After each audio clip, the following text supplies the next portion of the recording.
Broadcasting flow. Sorry, I'm just on the link.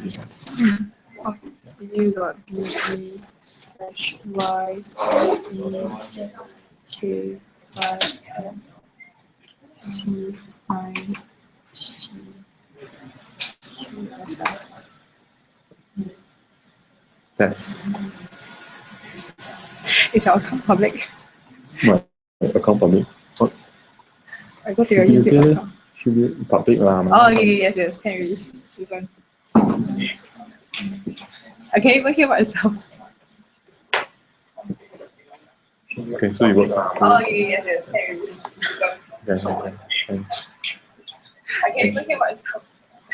Okay. So just need to make sure that the which video is on. Okay.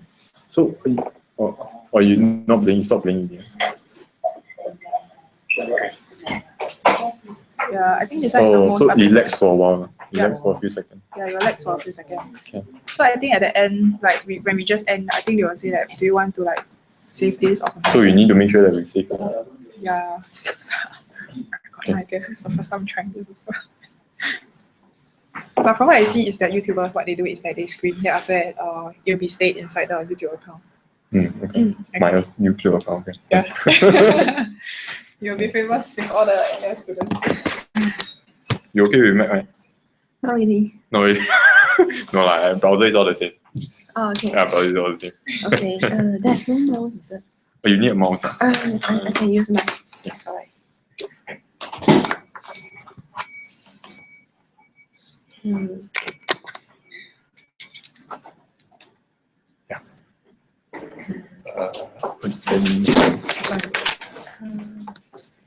I can actually download this PowerPoint slide here, right? Yeah. I think it's this one.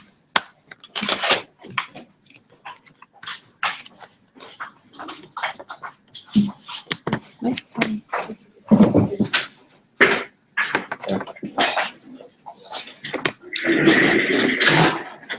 Thanks, Paul. I totally is not a Mac user. So just to open up this, right? Should be far, but This open is far. no, this is cool. So I don't know how to use Mac also. How to what? Yeah, it's been years since I just used need Mac. to use connect to this drive. Windows user. You you plug in, you should pop up. As in somewhere. I think not plugging properly.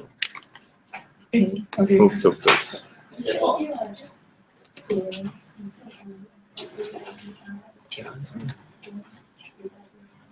Oh yes, I saw it already. Thank you. Yeah. I go and get the adapter. I think it was working. Yeah, I think maybe the bit different. Okay.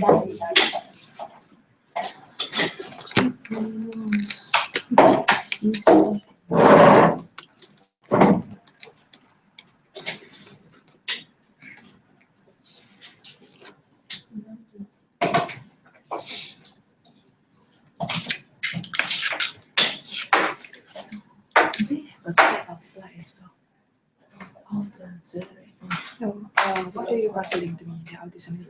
Okay. Can you add me the WhatsApp group so that I'm able to like. Okay. Sure. Wait a while. Yeah, I'll just drag this here.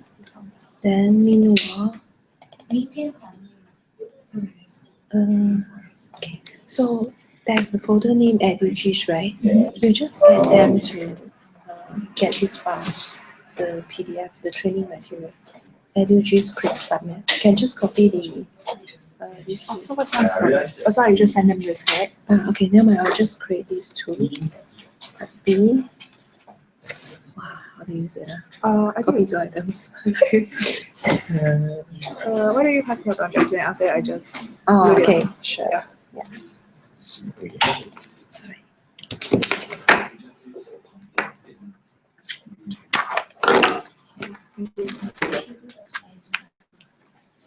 I can do it for you.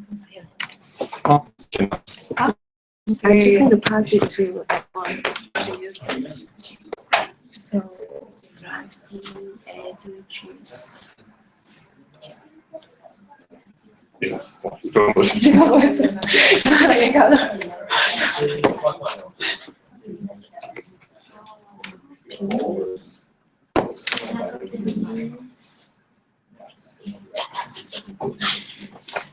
Is it a project?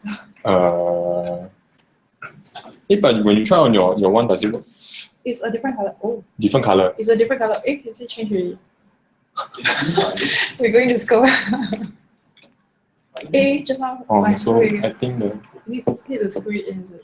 need to have a certain angle. Okay. Better don't touch it. Each color again. So design over here.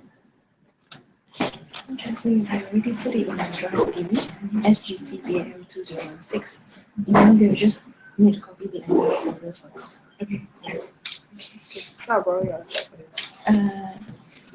Just pass it. Okay. Yeah, so that you can pass my order. Thank you.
Are you still waiting for any others? No, I think you just know. Right, thank you. Yeah, we just need to wait for this. Oh,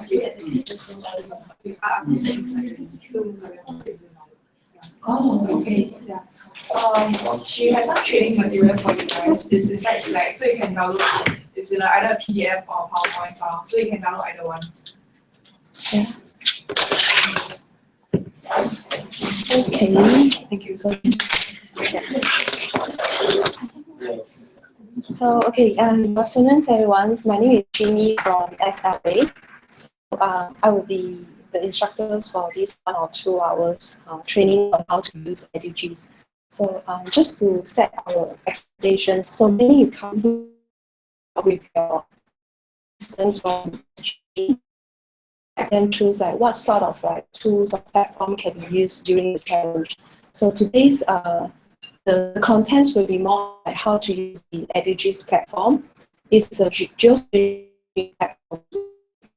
Participants use different data sets and put it into a geographical context. Okay. So just feel free to ask me any questions when go through the hands-on, okay?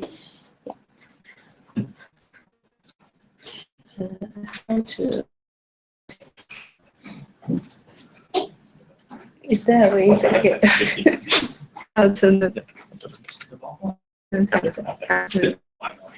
Okay, yeah.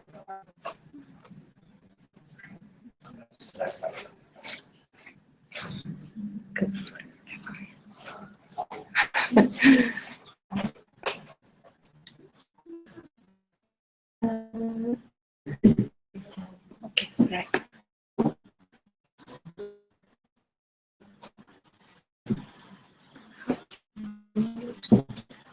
Okay, so during this training track, we're going to focus on the main platform, which is called EduGIS.smartview.sg.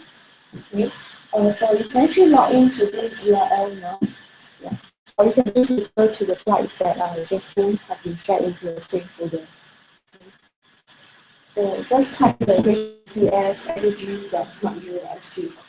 EduGIS is an online training platform, so which means that you need to have internet connections in order to use this portal. And the other useful resources that I have been included in these PowerPoint slides would be geocoding tools and data processing. But for a quick start, right, I suggest that you all must use the map creations for this portal first.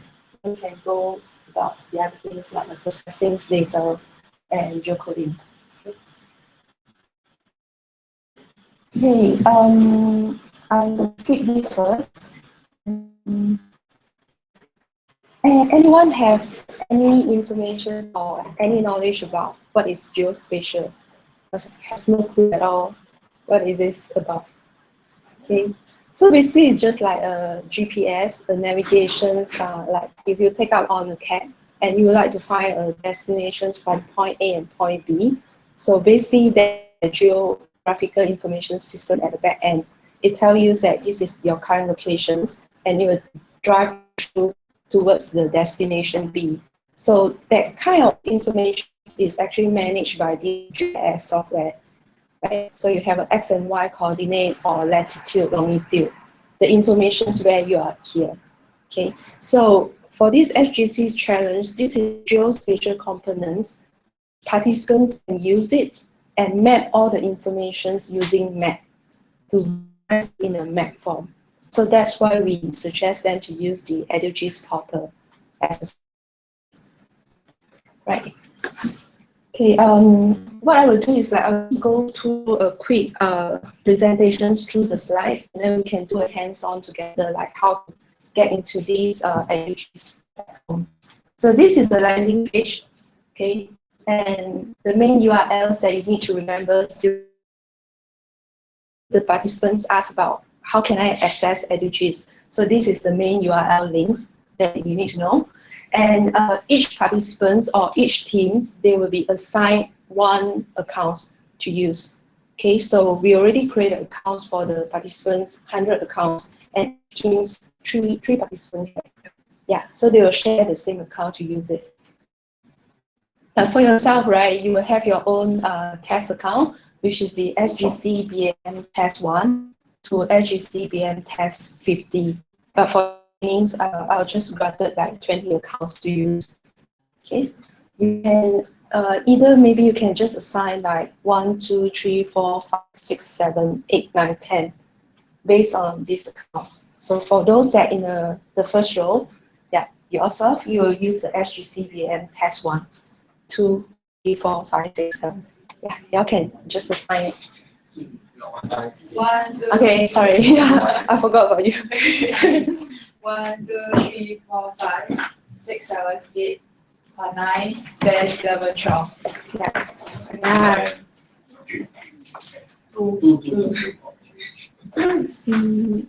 Just let me check about the password, whether it's correct or not. C project 3GS login. Yeah, correct.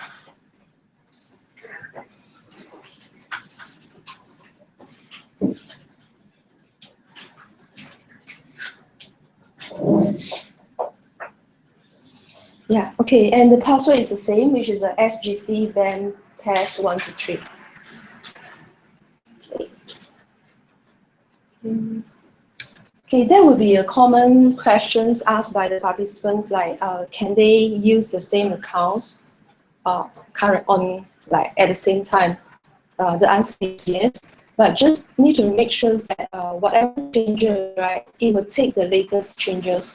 So let's say person A and B, they try to log into EduGIS and they do some kind of like changes, or they create a maps. So the maps will be saved based on the last one who log out from this EduGIS. Okay. Okay, and once you already log into EduGIS, we can do the hands-on together later. So I'll just quickly show you the slide. So the first page will be like, it will prompt you whether would you like to create a new map, a brand new map for yourself. So you just click on new map.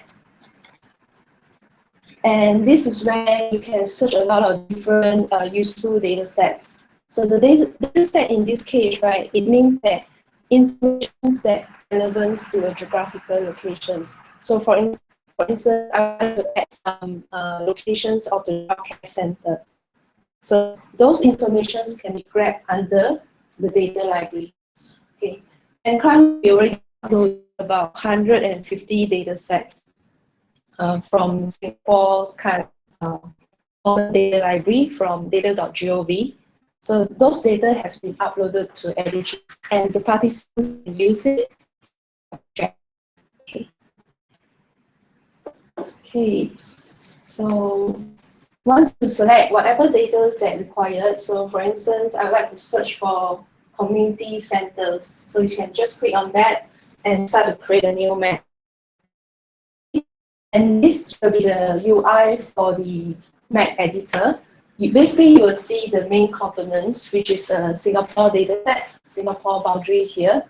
And whatever data they try on, right, it will be layer forms. So which means that you have a childcare centers, you have a URA planning area.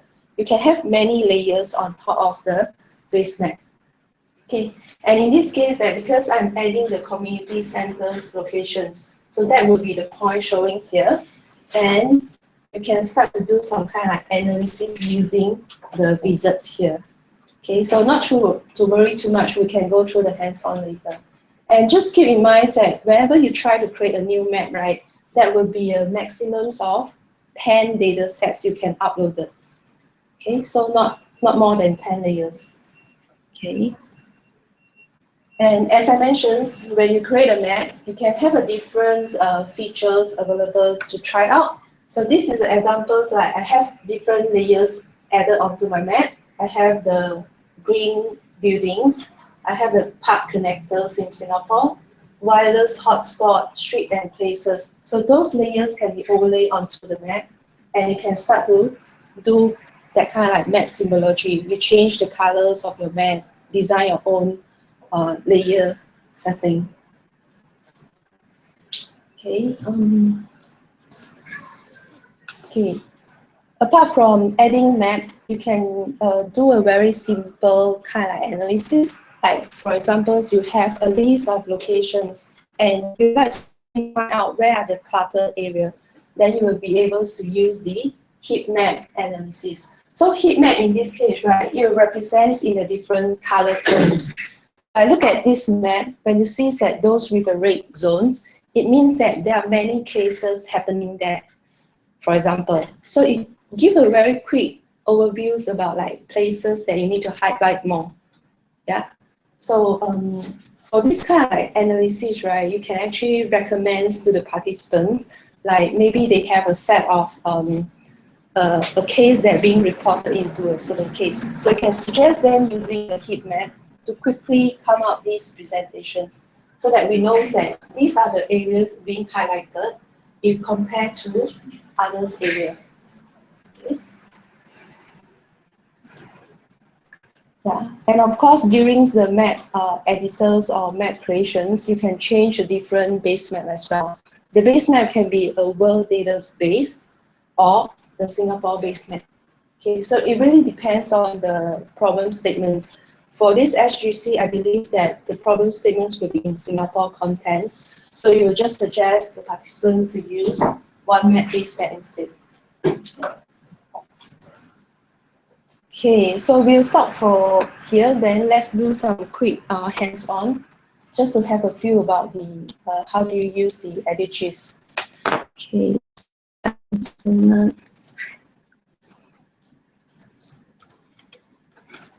You are saying that alternate F5 to minimize it. How do we alternate F5? Sorry, I totally not the mic. Okay, and then Alternate. alternate. Or rather, as in usually map is not here. In same sense, you know. Okay, thanks. Okay, so let's log into the EduGIS. Okay,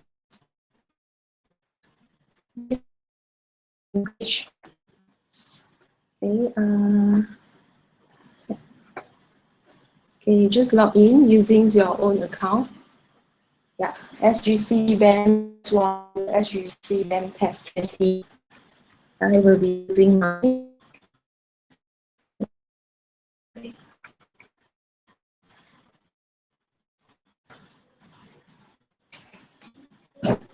Okay, you probably will see a different pop-up because that will be the first logins that you log into EduGIS. So I have been creating a lot of map. So for your case, right, you will just click New Map. Click on New Map. Okay, and basically you will prompt out this page, right? Yeah. So for this page is mainly to look for any data sets that you would like to put into your map. Okay. Any ideas that you still don't have any problem statement, right? Currently, the problem statement is related to shophouses, setting up business. Oh, setting up business. Okay, yeah. Probably we can do some search on. Let's say you type in childcare. Okay, sorry.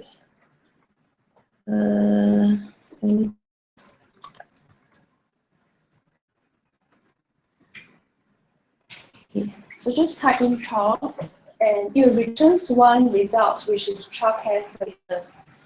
Okay.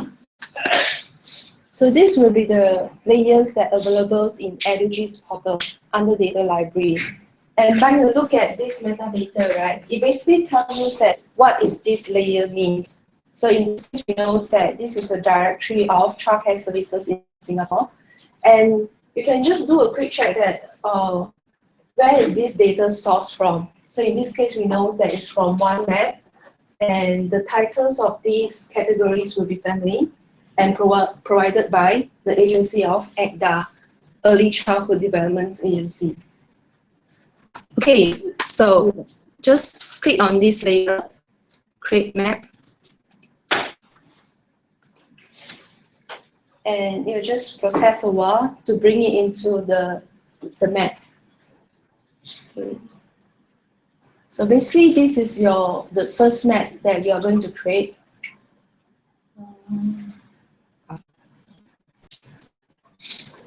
Secure connection.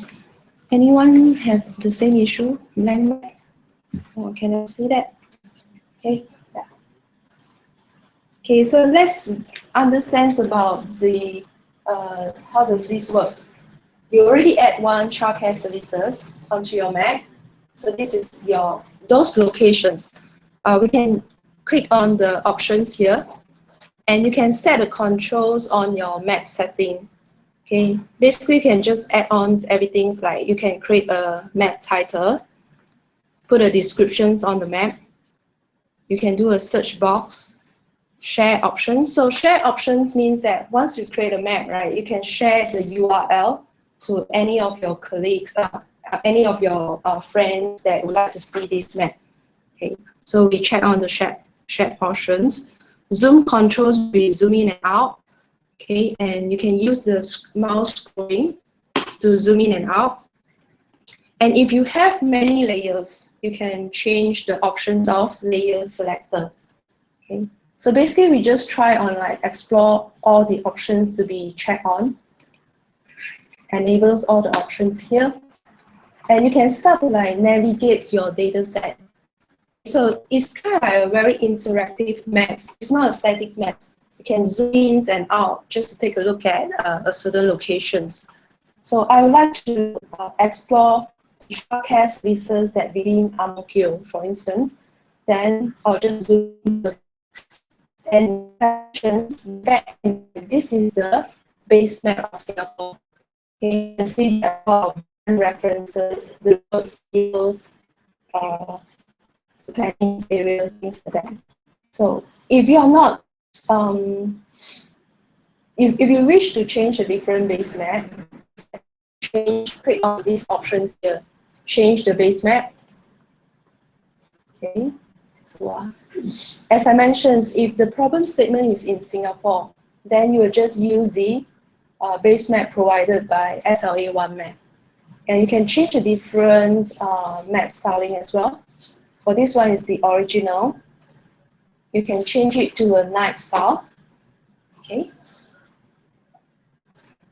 Okay, so we can just explore on this one. Originals. The previous one is the default. And the gray color. Okay. Gray color is useful especially when you try to like highlight your own layers. So the backdrop will be just a gray scales. Okay, it's not so colorful. Okay, so for those that would like to show some animations or a tracking route, then I would suggest that using the night style. Yeah, it's really stand out about all your layers that you want to show. Okay, and the originals, difference. For those that like more colorful, then you can change it to neon base map. Okay. So these are all the base map has been built into EduGIS and participants can use it. No issue at all.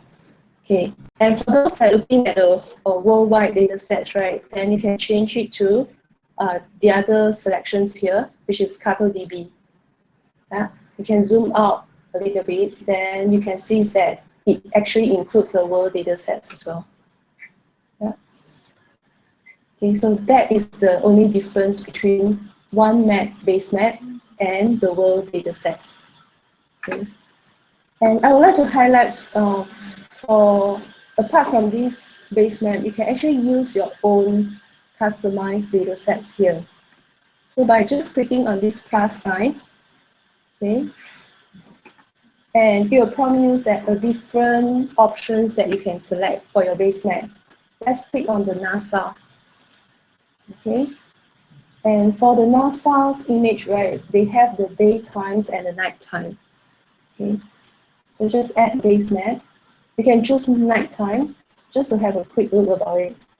So I'm not too sure about the problem statement, but this is something useful if they would like to, study a little bit about like the light pollutions in a certain areas.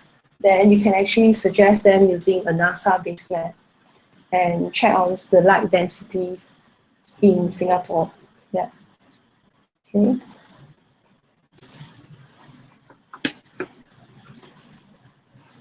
Okay. And you can study on different cities in other countries as well. Okay. So if you need to change it to a different style, make sure that you always go back to change base map and then change it from here. Okay.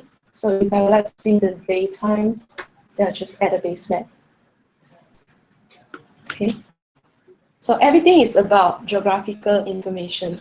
EduGIS will be a platform to show this in a map. So let's get back to our contents in Singapore. Change it to one map, and I would like to use it as night style, for instance. Okay, that would be an issue that every time when you try to navigate into a different world locations, right, you will see the blank map. So the quickest way to solve this problem would be doing a search on Singapore. Okay. And you just zoom into that Singapore context again. Okay, so just search, type in the Singapore locations here and do a quick search. And you zoom it to this extent. Okay, so next things, I would like to zoom in to a particular area here. And For those points in the orange colors, right, this will be your childcare service layer. Remember that previously you actually searched a layer called childcare services, and then it's being rendered onto the map. Okay, and we can start to explore this point form by clicking on these two, switching on these two views. Map views will be the point shows on the map, or if you would like to get more information about this childcare, you can just click on a data view.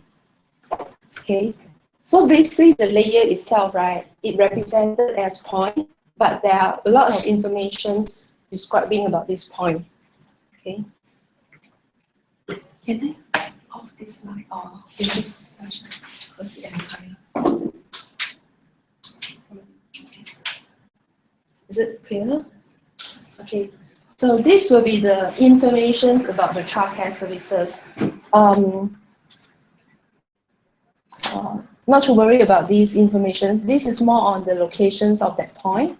And basically it shows you that this childcare services address, okay, where is these locations, and the information about all the childcare services. And just keep in mind that these data sets are actually provided by the agencies that manage the childcare services. So if you need to find out or get more information about these data, you can add more columns that you want. Okay, so you can add more information into this layer. Okay, but as a start, this is the data provided by EduGIS. Okay, you can view it in a data view, which is in a table form, and each record represents 1 point. Means that each record represents the childcare service locations at a particular area. Okay. And you can actually change it to map view again. Okay, so map view will show the map. And I would like to just zoom in further. Okay. There will be a questions asking like if by looking at this map, I would like to identify the locations of these. In order to do this, right, you can always go back to this right panel. This will be the wizards that you can change the setting. So in this case, right, you only have one layer, which is called childcare services. Click on that particular wizards, and this is the name of the layer, right? And that is the settings that you can change. For instance, I would like to change the wizards. Different options, you can show that childcare locations in a simple point, or you can make it as cluster. So provided that within a certain locations, right, if there are so many different childcare services, if you are choosing the cluster, right, instead of showing all individual points, you just lump it into one cluster. Okay, and let's try on different settings. Okay. Okay, let's zoom out. Okay, I'm trying to use the heat map symbology. So this heat map means that it can quickly show you that where are the cluster areas for all those childcare services. Okay. So in this case, I know that by the look at when you zoom in further,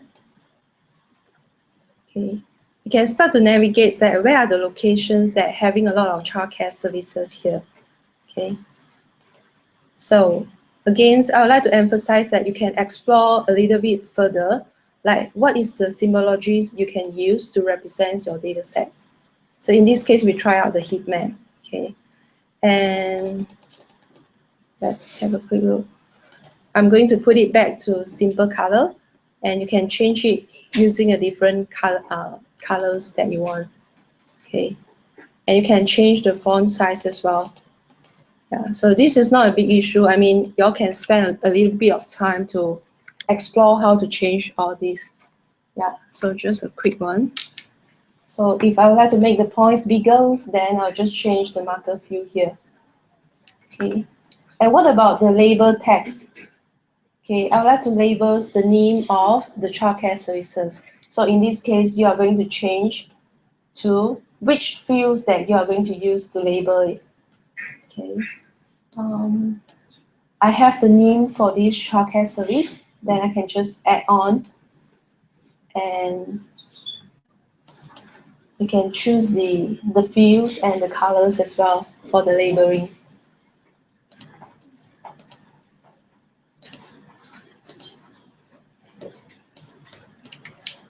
Okay, anyone have issues?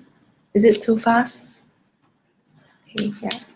So just to recap, each layers will have the map setting on the right panel.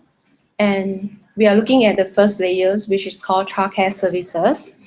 And you can design your own layers with a different symbology, symbols, cluster, or if you would like to see the heat map, then you change the heat map analysis, okay?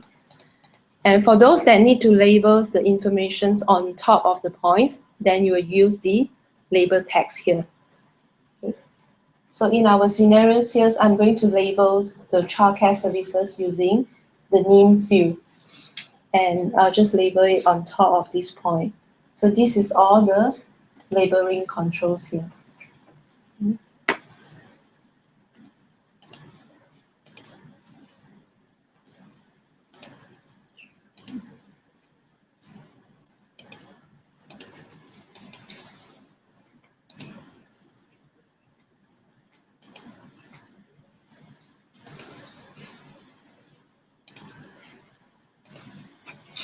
Okay.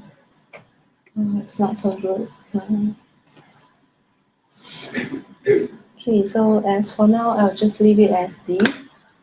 And the next thing is we are going to explore the other wizards, which is called info window. Okay, so just click on the third icons here. Okay. Oops. Okay. Click on the info windows. You basically have two tabs here, the clicks and the hover. So for the clicking means that when you click on that points, right, what sort of information you would like to prompt out. Okay, so let's experience on this. I have all these fields or attributes in the table. And you're going to scroll it down, click on all field. Okay, so just check on all field and experience the difference. So when you click on these childcare locations, it basically shows you all the informations about this childcare, right?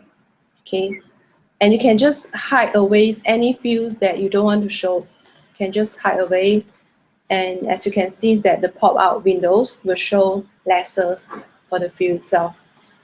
Okay.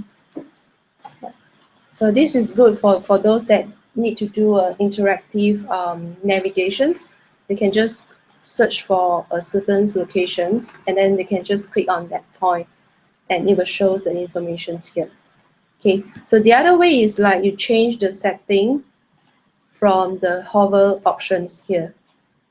Okay, so hover means that when you move it, the cursors onto the points, it will show the pop-up as well. So I'm going to check all the informations here. And as you can see is that when I move my cursors, right, then you will see the pop-up window. Okay.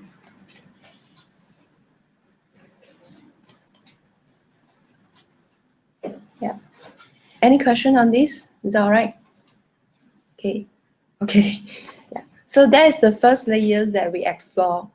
And now, the next thing is that we are going to add another layers. As I mentioned, when you create a map, right, you can have at least the maximum is 10 layers per map.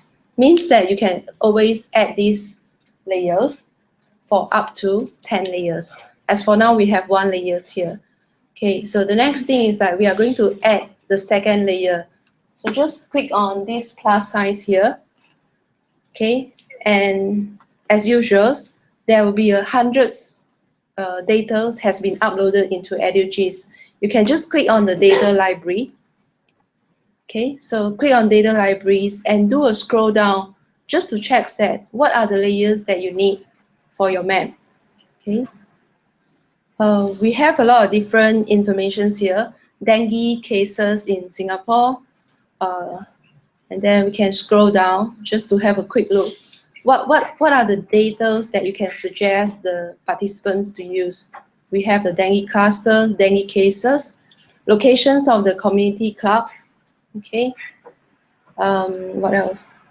Recycle bins in Singapore, communities in bloom, cycling path, quick centers. So those informations are represented as a geography locations. You can put it onto the map and then add more layers as you want. Okay, so in this case, we can try out by adding cycling path. Okay, so just click on cycling path and add layer. It's either you can go to data library and search for the layer and click add layer. Or the other way is like, if you are not too sure about what layers is inside, then you can just click on the search here and type in a keywords. So for instance, I'll just type in cycling and you'll prompt out like a results that returns so that you can select from there. So we will choose the cycling here. And the descriptions about this layer, it means that it's a symbolic line represents the cycling path from, and is sourced from LTA. Okay, so these are all the descriptions about this layer. Okay, so once you are comfortable with these layers informations, you can add the layer onto the existing map. Okay, so I just select the cycling path and click on add layer. Okay, so basically it's connecting the second data sets and put it onto your map. Okay.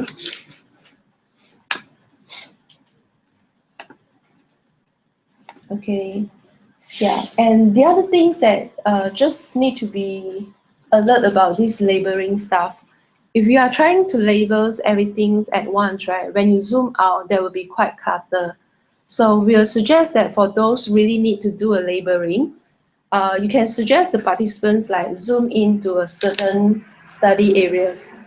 Then only they start to do a labeling. Okay, so if you are looking at like the whole Singapore, then there will be a lot of labelings on top of it. It doesn't make sense. So in order to uncheck this label text, make sure that you always go back to this right panel and click on the layers that you like to turn off. Okay, so for this case, right, it's a childcare services.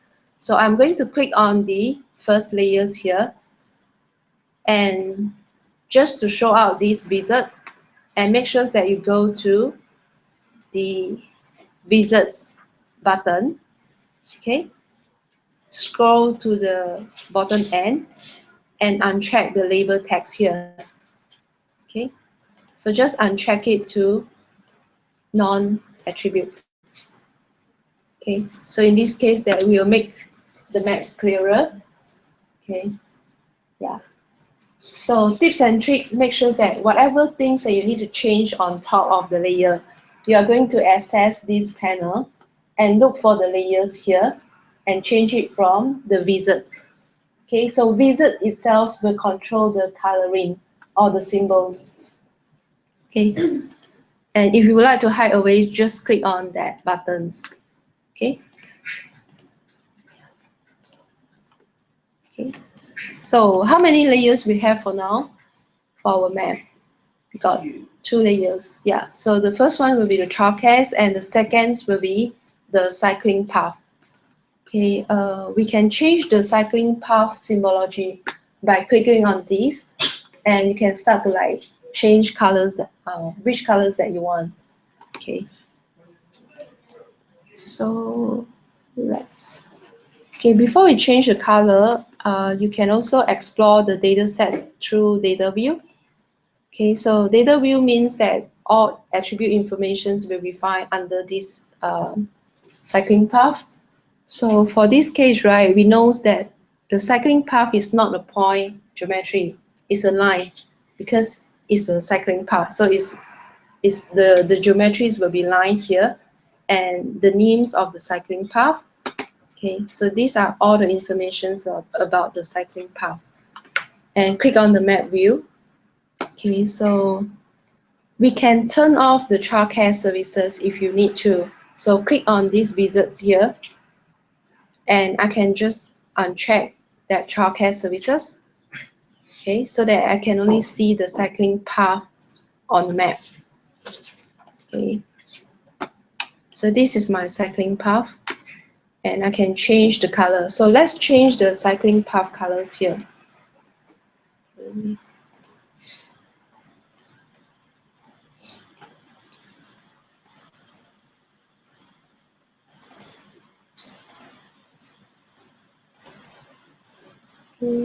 I'd like to change it to whatever colors that you prefer.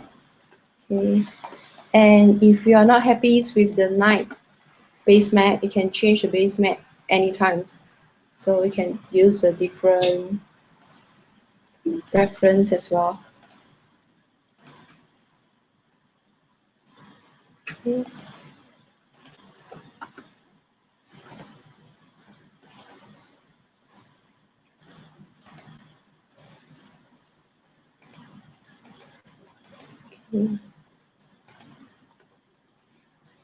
The line stroke will be the width of the line itself.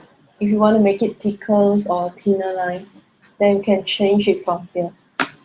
If to label the cycling path, then you'll use the label text here. Okay. Yeah. So this is the second layers that we have added here. Okay. Let's have a quick look about the data view here. Okay, as we know that for these cycling path informations, we have the name of this cycling path like Geylang, Changi, Simei, Jurong West. How are you going to quickly doing a selections using SQL query? You can actually do that by going back to this map view and click on the second layer because you are working on the cycling path. So click on the second panels here. And the first results will be the SQL. Okay. Anyone's known of how to use the SQL query? Simple one. Yeah. So for those that advanced, you can explore further how to use it.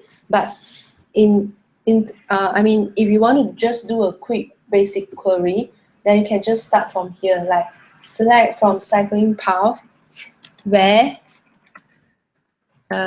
Since we know that the field is called CYL path, which is the name, so we are going to enter where, let's check the field again, CYL path.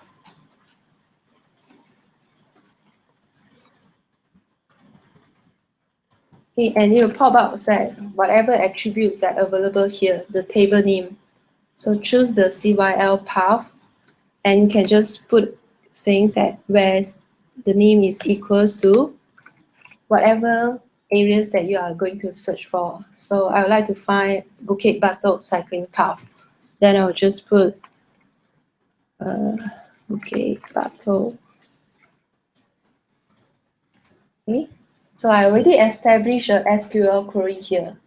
I'd like to let the system know that select cycling path, whereby the name is equals to Bukit Batok. And you can just apply query here. Okay. So the results will be only highlighted based on the queries that you already set. Okay, so in this case, we know that how many cycling paths fall into Bukit Batok. 1, 2, 3, 4, 5, 6. 6 will be appears on the map view. So have a quick look. I'll change back the 9 one. Okay, so this is the queries that apply onto Bukit Batok cycling path. Okay, and once you already establish the SQL query, it basically will show the green icons here. When you click on it, we know that this is the current selections. Okay, and the results will show here. It's asking that whether would you like to create a new data set from your query. Okay, means that you will have another new layers created based on your query. Or you can just clear view. Clear view means that it will just back to the default data sets that you have. Okay, so basically for participants who would like to answer a certain problem statement, they will do lots of different query, and you can suggest them to create a data set from that predefined query. So let's click on this, create a data set from query. Okay, and I will have 6 records, which is all the Bukit Batok cycling path. So in this case, this is the new layers created under your login. Okay, and we can change the new name for your layers. So instead of using cycling path copy, I'll just use it as cycling path in Bukit Batok. Okay.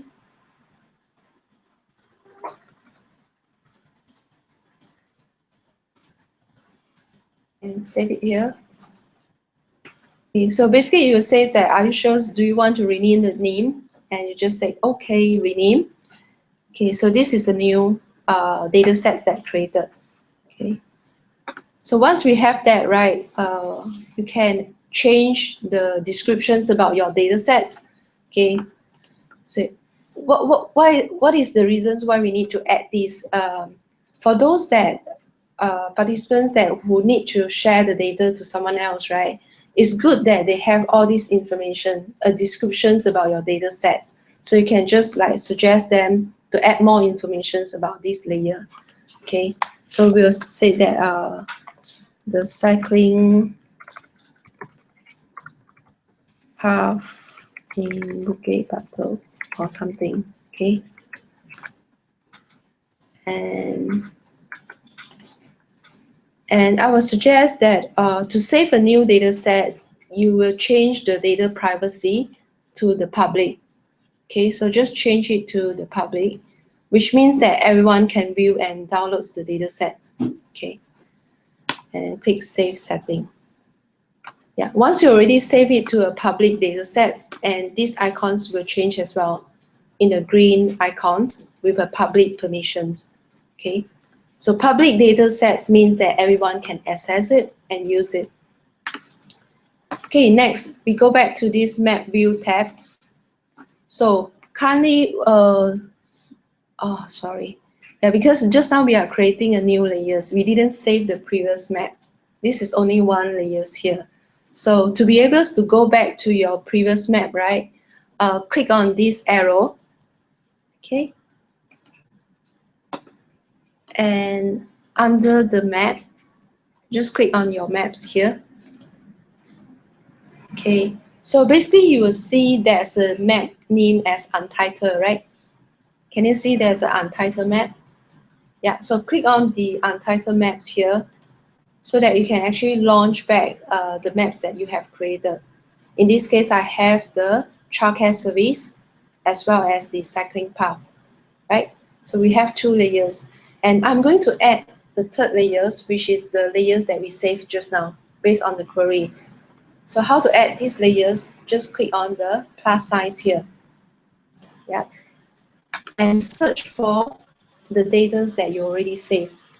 So search for Bukit Batok, and this is the layers that we have, right? Oops.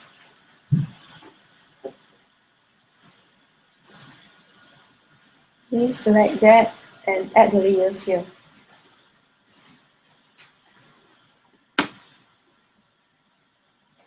So now we have 3 layers, okay, and you can always like change the visibility of each layers. Okay, so for now, right, you can see only 2. In order to reflect the latest changes, make sure that you always go back to these options and just turn on against the layer selector. Okay, so that you now have like 3 layers over here in the map. Okay, yeah, so you can just uncheck or shows any layers that you want. Okay, so that's the basic ideas of how are you going to save a new layers based on your query. And once you have that, right, you can start to save the maps itself. Okay, so before you save the map, try to add another layers, which is quite useful for the participants. That will be a planning area. Okay, so we do a quick search on add layers, and now we are going to search on planning area. I have 2 layers being returned, planning areas by URA in year 2014 and the subzone master plan. So within this layer itself, right, it has a lot of information about populations. Okay, populations in a different planning area.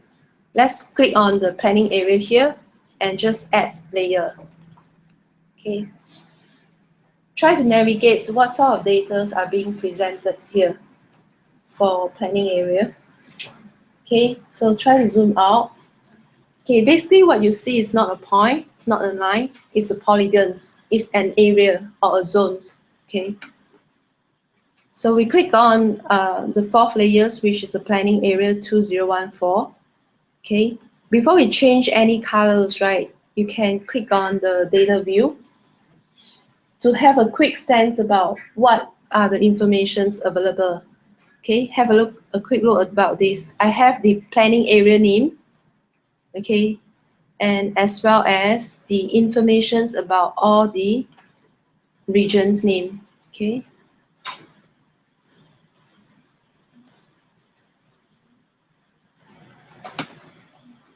Okay, so that is our planning areas. And I would like to add more, which is a subzone. So subzones will be more details as fall into a planning area. So we can just add another one, which is the subzone. You can search subzone. Okay. So this has more information about the historical data sets, like the populations in year 2000 and 2010 and 2014. Okay, so that would be some layers that you can suggest for the participants if they need to use it. Okay, so in our scenarios, right, I'm going to add the subzones populations by age in year 2014. So by selecting this layer, click add layer.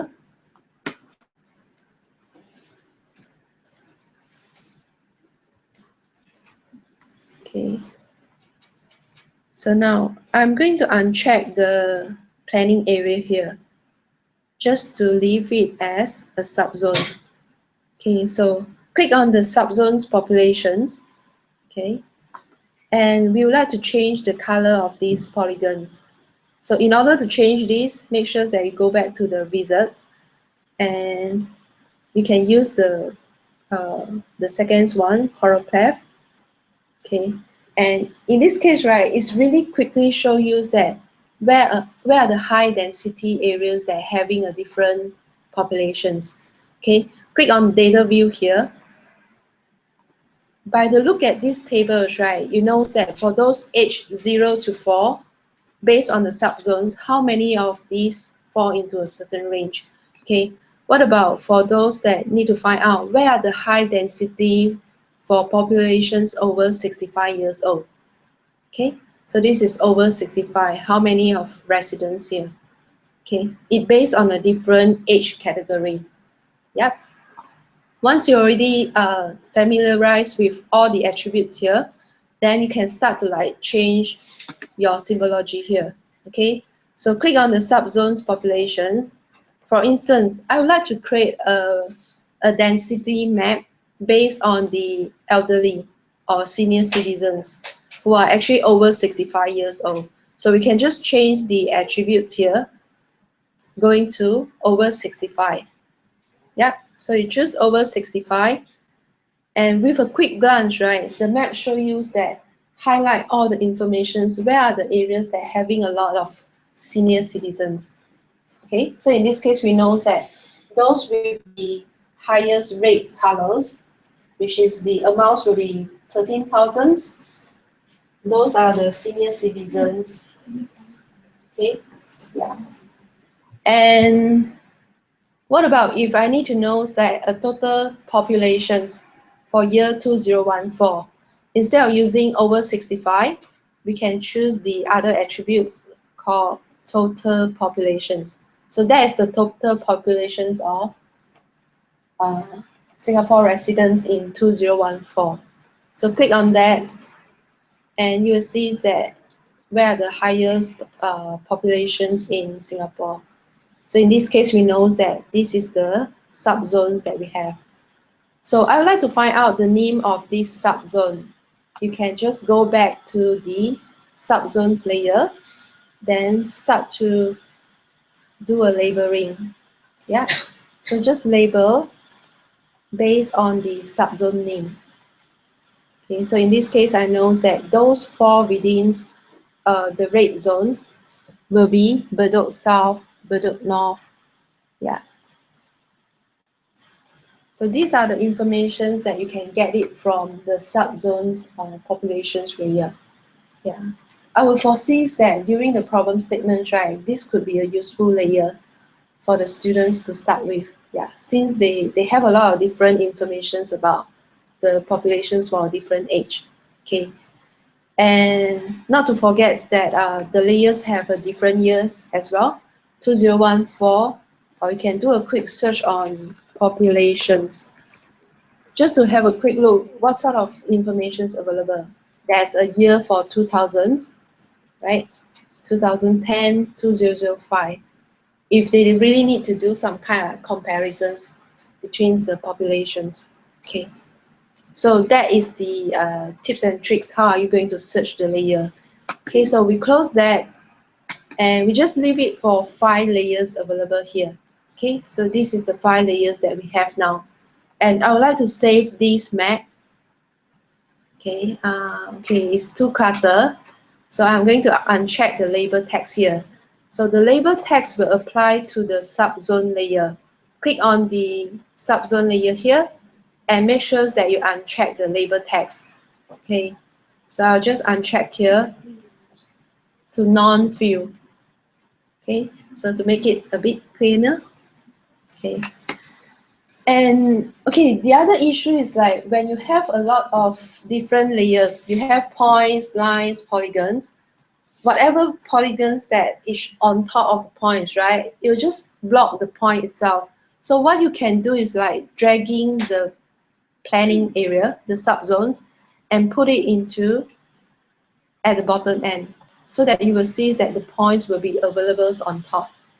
Okay, so that's another tips and tricks. So if you want to reorganize your data sets, the points will always be on top and the polygons will be dragged at the bottom end. Okay, so in this case, I have the subzones, which is my polygons layer. And I'm going to drag this planning area because I know that planning area is the polygons as well. Okay, so I'll just drag this. You just hold on that layer and drag it at the bottom. Okay, so I got a 2, and I'm going to bring the childcare services, which is my point layer, and put it on top. Yeah. So this is the final outputs that I have. And the point is slightly bigger, so I can change it to smaller point if I want to. Okay, so this is just a very simple points that you are using. You can actually change the pixels or the markers. Okay, so I just try to recap again. You can change it from the marker field and click on the IMG. Okay, and just select whatever that is relevant to your layers. Okay, so in this case, there's a different pin icons and marquee icons. Okay, or you can upload your own image as well. Yeah. Okay, so I'll just simply use the star, maybe.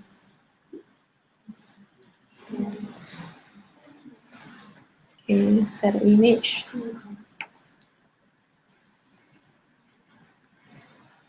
Okay.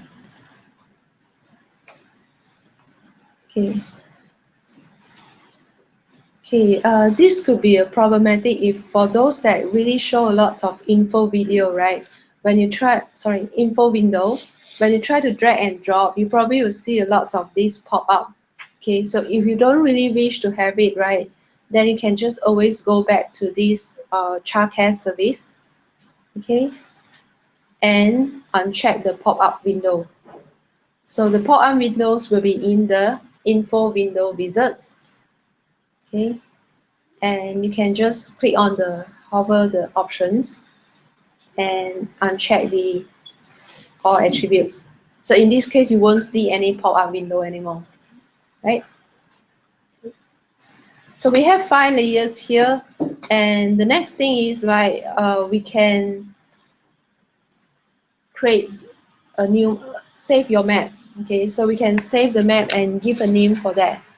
Okay, so I'll just say my first map, for instance. Okay.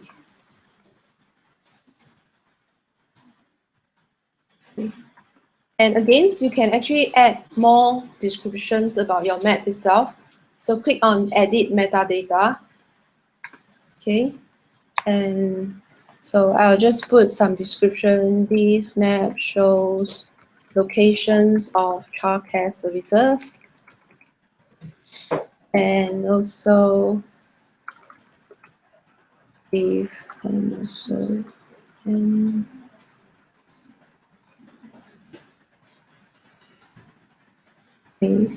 and show the populations for years 2014. Okay. What about the text? You can actually include a different text on your map. This is easier for those who need to search for your map, right? They can just search for the key text words, and it will just quickly returns the map that you have.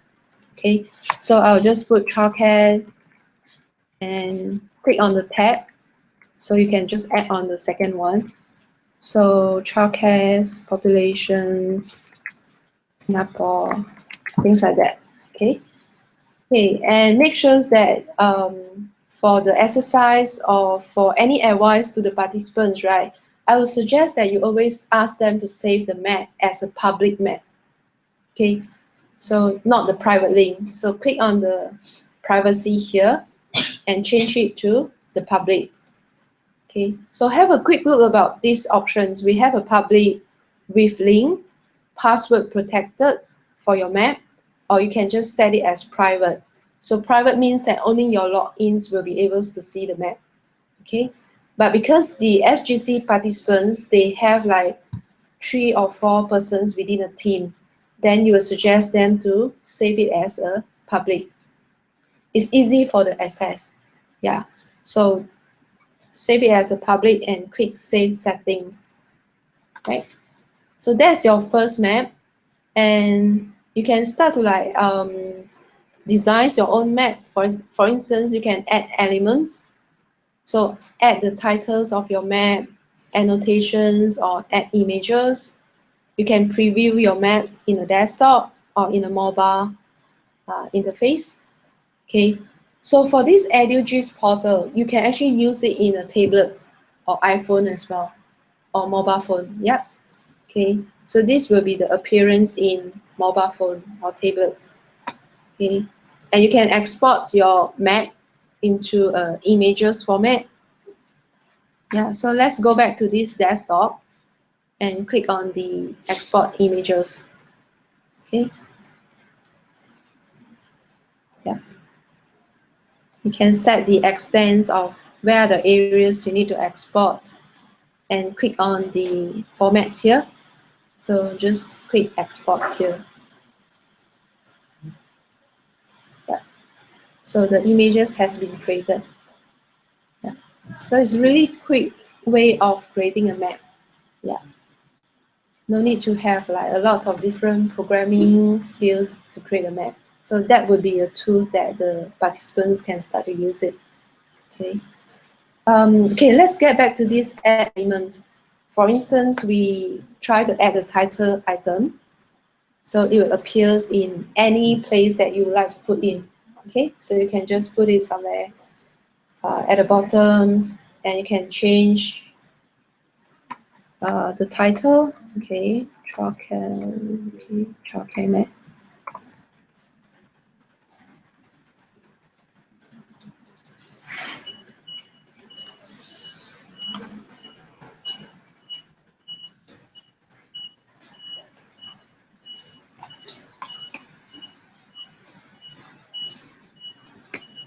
Okay, so we have our titles, we have the layers.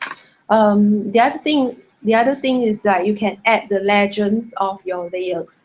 Okay, so for instance, we know that those with a red subzones, it means that there's a high populations over that subzones. So you can just include the legends somewhere here. So by looking at these, let's explore the subzones populations layer. Okay, so that's my layers for subzones. And click on the legends widgets here. Okay.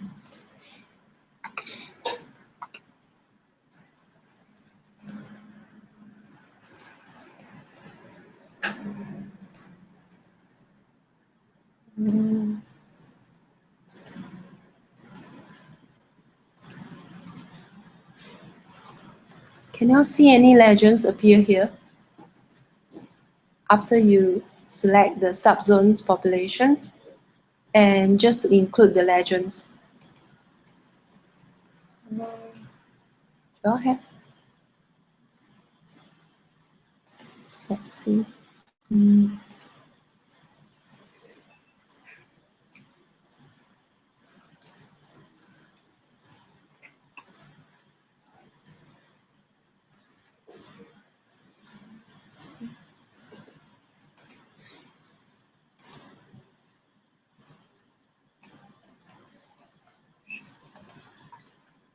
Sorry, let me try again.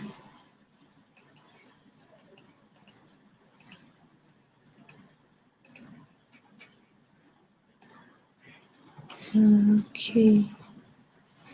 Actually, for some reasons, when I try to add the legends, right, by right, it should show the legend somewhere here.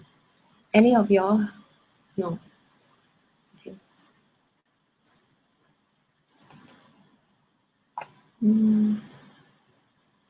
Okay, I'll try to explore what would be the issues. Okay, but for those that need to add a legends, that would be the widgets that you need to look for, which is the legends here. Okay, and you can explore different options here like CSS. Okay, so in this case that we know that for those who really know about the different color codes, instead of using that wizard to change the color, you can actually click on CSS and change the color. Okay, so it's the same way. It depends on like whether you are familiar with the CSS editors, or you can just quickly show it on the wizards and change the color here. So whatever colors that you change here, definitely it will change in the CSS as well.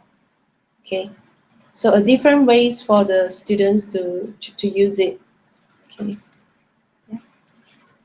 Okay, so we have all the layers available here, and the next thing is you are going to share these informations to someone else. Okay, so click on edit. Yeah, you can either duplicate this map into a second map, or you can export the map. Okay, or change the privacy means that you can change it to private or public. Save the setting, and let's go to the publish. Okay, we are ready to publish the map. So click on the publish buttons here. And this will be the information that you need to share with your friends. Okay, so just copy and cancel it. You can just open up with a new attributes, new tabs here, paste and go. Okay, so that will be your first maps created.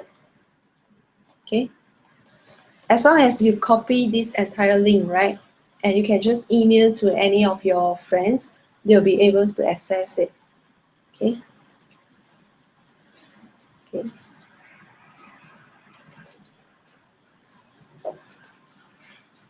So you have the first map created, and it also documents that what are the data sets being used for this first map.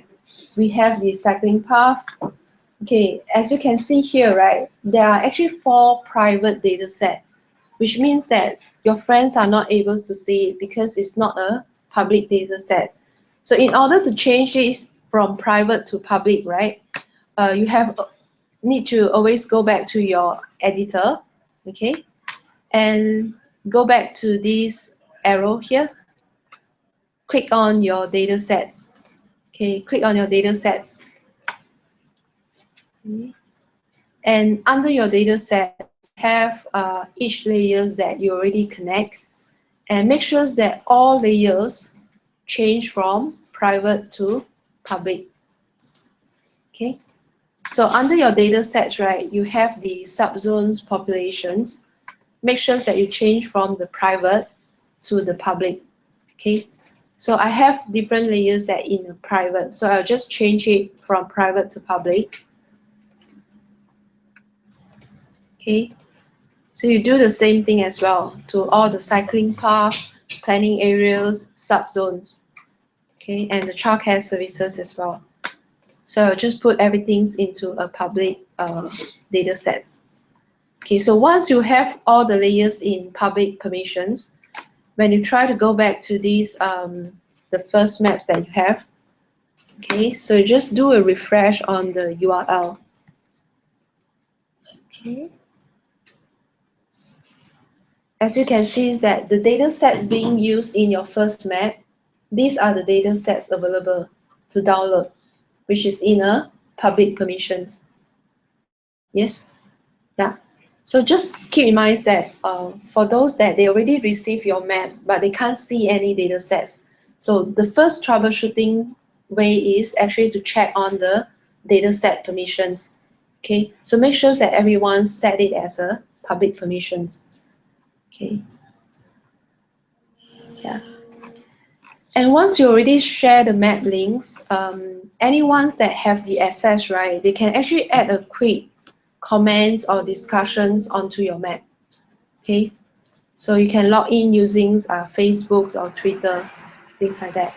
Yeah. So if for just a quick discussions, then you can add a comment here. Right. And any questions on the map creations? Yeah. So I think next week, right, we probably need to sit down and talk about like how the SAS. I'm not sure the SAS info, right? How can it gel into this after you have looked at this one? Yeah. Discuss about that. Yeah. Okay. So that will be our. Are you all in a rush for another class? EduGIS Training is Until 2. Okay, sure. Yeah.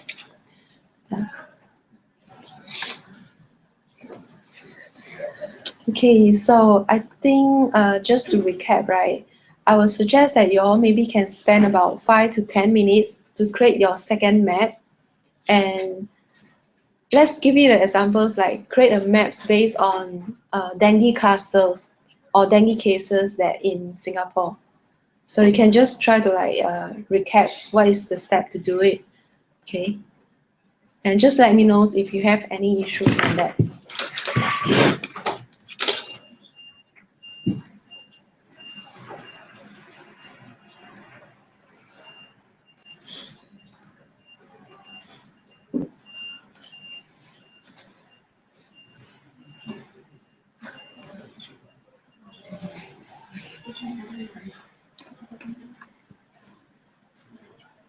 And the second maps that you are going to create, right, instead of showing the one map-based map, try to include the satellite imagery on Singapore context. Yeah, just explore how you're going to create that.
Done? All right. Okay, so you do it together. So first thing is, yeah, okay.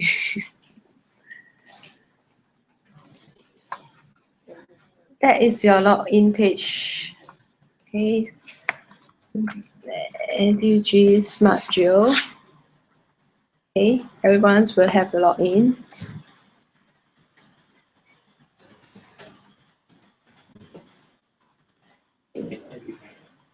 Okay, so in order to create a new map, click on the new map here. Okay, and do a quick search. So you can actually scroll under the data library to search for any layers that you want. If not, right, you can just do a quick search here. And either you can search for dengue, and it will return the information about the dengue case in the different regions. Okay, so I'm going to add some of the informations like dengue cluster. So the locations of a dengue cluster in Singapore last update in July. So select the dengue clusters, create a map here. That will be my first layers available in second map. Okay. Okay, so you can zoom out. So for the first maps that you created, right? I mean, this is the first untitled maps that you have. And you can't do much on scroll to zoom in and out. Reason of it is because you still haven't changed the map options. Okay, so make a good practice is like wherever you try to create a new map, make sure that you click on the options here, and you can just check on all the options available. Enables all the options here.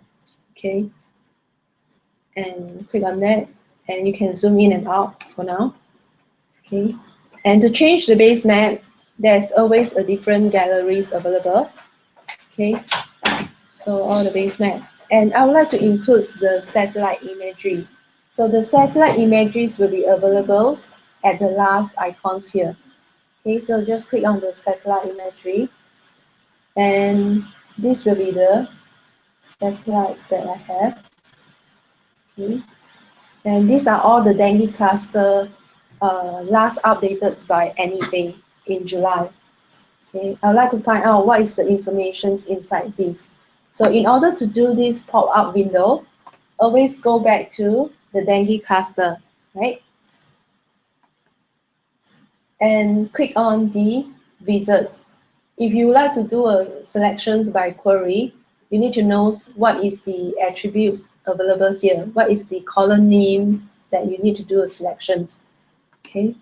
Or you can just go back again to the map view, click on the layers, change the colors that you want. Okay, so in this case that I would like to use a category, for examples. Okay, I would like to differentiate the dengue clusters based on the number of cases. Okay, so I will just use cases by size. Okay, and as you can see is that the legends has been added based on the case by size. So those cases with only 2 dengue cases, it will shows in the light blue, okay? And those with the highest dengue cases, it will shows in like red or oranges.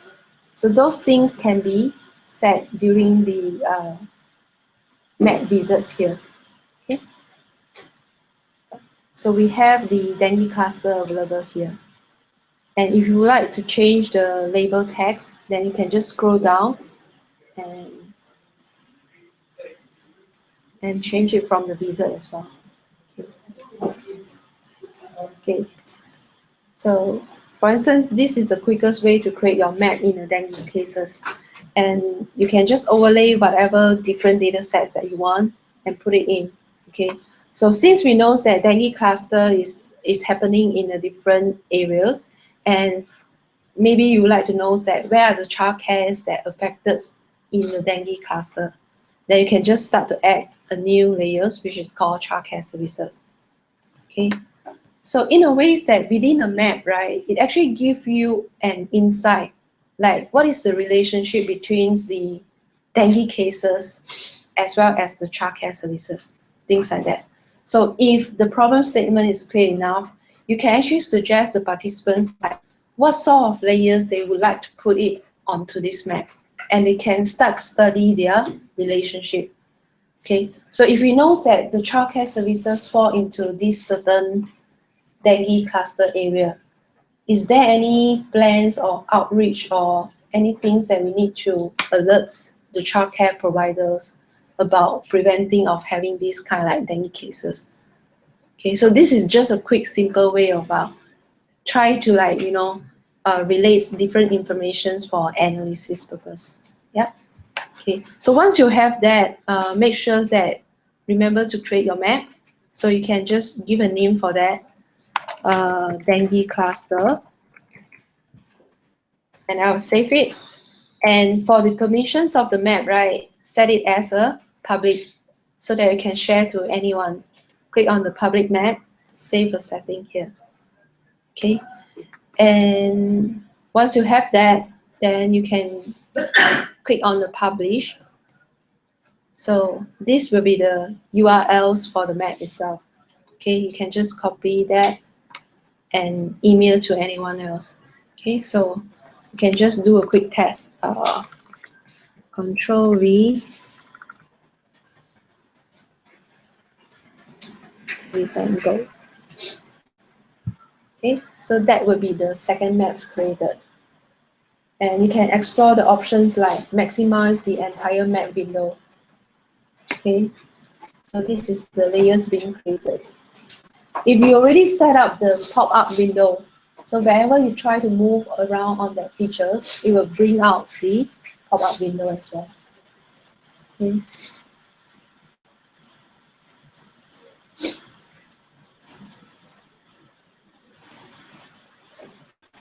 Okay, so we have finished the map creations.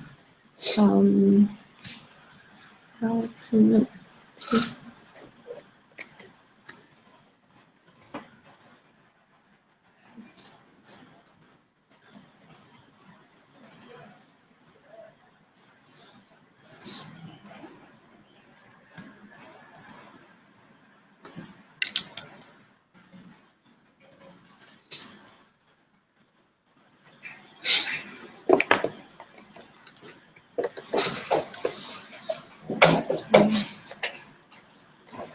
Maybe like to end the lesson 15 minutes before. Yes. Maybe like Just conclude this. yeah, Okay, yeah. because like I think there's something rush for class. Really. okay, sure. Yeah. Okay.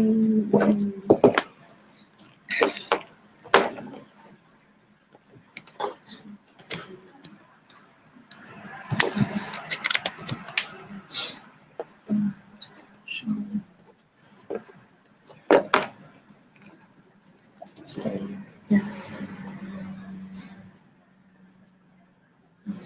All right, I think it's okay. So probably some of you all need to rush for class. I'll just do a quick summary is that don't be afraid about using EduGIS. It's kind of very quick way of like quick start how to create a map.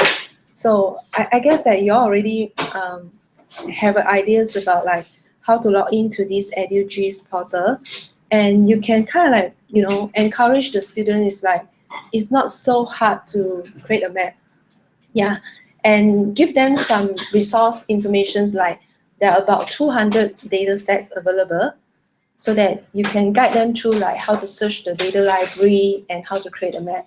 Okay, and for those that really need to do advanced analysis, right, it actually covers in the power slide in part 3, but I don't think that we have enough time to go through.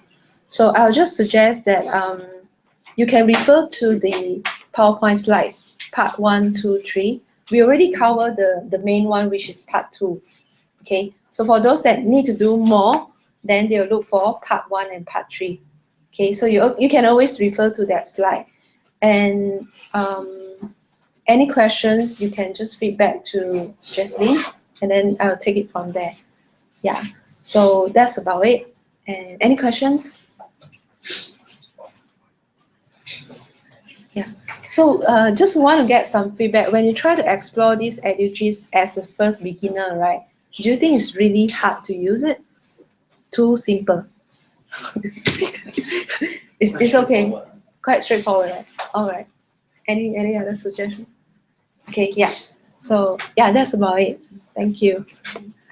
Before you leave, and you have to re-emphasize that EduGIS is built on Carton DB, so it's like a It's an open source solution. Open source solution that has been used by Google and Twitter themselves. So it's pretty useful for you to learn this, being exposed to this itself.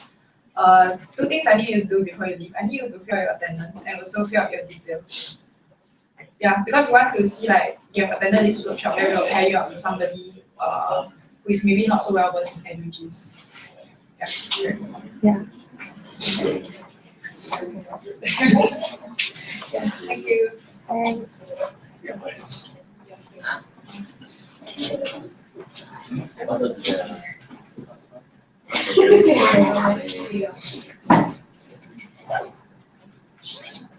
For the markers, right? Yeah. Let's see if I changing the icon, is there a way that we can set it back to the original as well? Yes. How do you do it? So actually, let's see. How to go back to the. Oops. Okay, so this one. Then here. Okay, for instance, we have the childcare service. You already have a markers, right? Yeah. So Which is the default circle? the default one will be this. You can always check on this, and then. Yeah, how do you go back? Yeah, I know what it means. Okay, so I think tips and tricks. You just go back. You switch on different Switch to a wizards, different one and go and back. then go back. But it's still a house. Okay. Because what we did was we just select a circle. Right. Is this correct?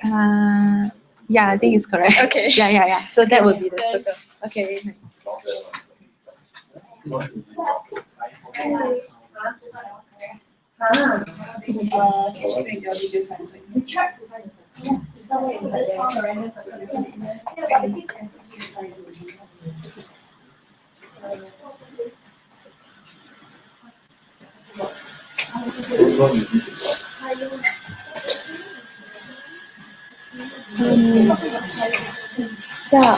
Sorry, I think the other things that if you all have time, right, I would suggest that you all can explore a little bit about the animation part.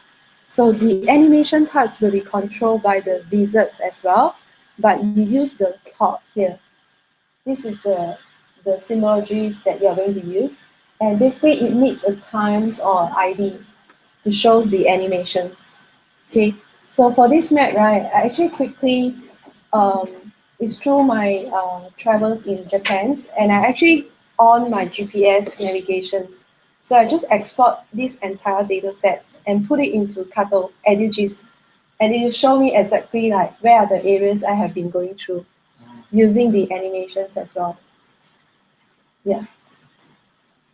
So if you have your, the Wow, so many places. Yeah. These are your entire track. yeah, it's my entire So track. by the animation will be sorted by day, is it? Yeah, so it depends on what you want to show. So I can just animate based on my Kato ID. So it means that the first incidents until to the last one, which is the quickest way. Or the other way is like you can just change it from the timing. If you have a time attribute. Oh, okay. Yeah. So for this I'm just using the Kato DB ID. And I think I have the time as well. So you just uploaded your CS without Yes. Kato, then you have to do. Yes, Oh. exactly. As long as GPS, it has the lat and long information, then it will just auto pop in. Yeah. So this red dot means that you are. The cluster. Red dot is the cluster areas, like places that I have been But I'm going through. thinking. Oh, yeah, because I do an animation. Oh. Yeah.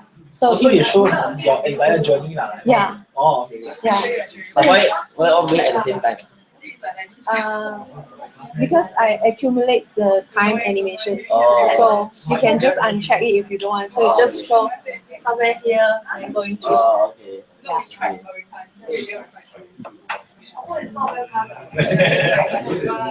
Actually, the Singapore map, right? Yeah. Even cluster the shape, right, is defined by the map itself. It depends by the points that you have. Because 1 point is only 1 point, but you cannot define the shape. Exactly. So let's say you have a lot of dengue cases here, right?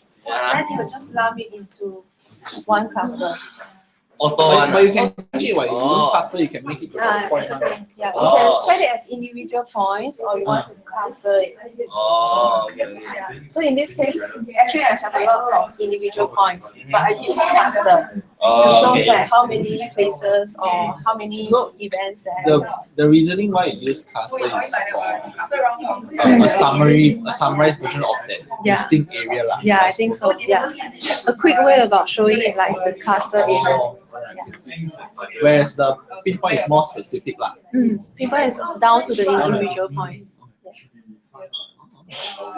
Yeah. But the clustering size is you determine, right? No, the clustering size is actually by the map itself, default. Okay. So if you zoom in further, right, then it probably will change the clustering as well. Yeah. One thing I didn't is that can I check the yeah, because we are finalizing the digital, we are sending all the food. So a lot of PA students joining, right? Never fill up my form, is it? So this EduGIS is like only students. Okay, our initiative is like giving to the teachers and students. Okay. Yeah. But quite powerful, why not use extend the Expand to who? like SAS like that lah, you can extend to anyone. Okay. Because we have like 1 year proof of concept funding by SLA. So we have like developed from scratch the CartoDB open source solution. Then until now we have all this. Yeah. So I mean, if let's say we got a good response from anyone, probably we have more funding to roll out to everyone. Yeah. So currently we are getting like yours and the SGC participants and 2 pilot schools to try the secondary school students. Yeah.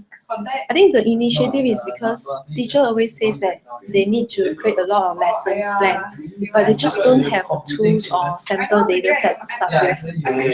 So if let's say this is something that they can just grab the layer, create the map, that is really quick and easy way. Yeah. Okay. Yeah, I got that one. Okay. Yeah, someone has went with lunch. And we got that. Hey, you after you run, you just lunch.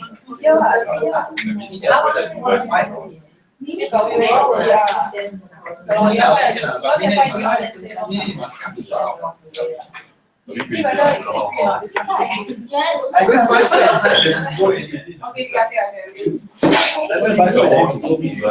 you all tell me where you want to go.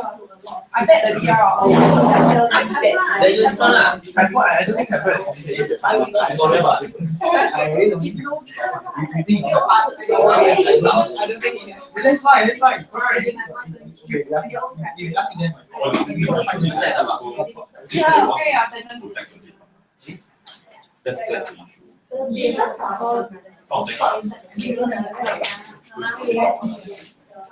that's the way. Oh, okay, then really got making sure that they keep ourselves well. Making sure that they have a lot of videos. Okay, so they all like they buy the video and then the other one is the one that they say something. I think you all how you don't have So you work with SLA or you work with so you're under who? Which I'm from SLA. Oh, okay. Yeah, I'm from SLA. Yes. Have you all worked with, any school projects that related to SLA? No. You're the computing students, right? Information system. Information system. So doing a lot of programming or more Not on like much. not much.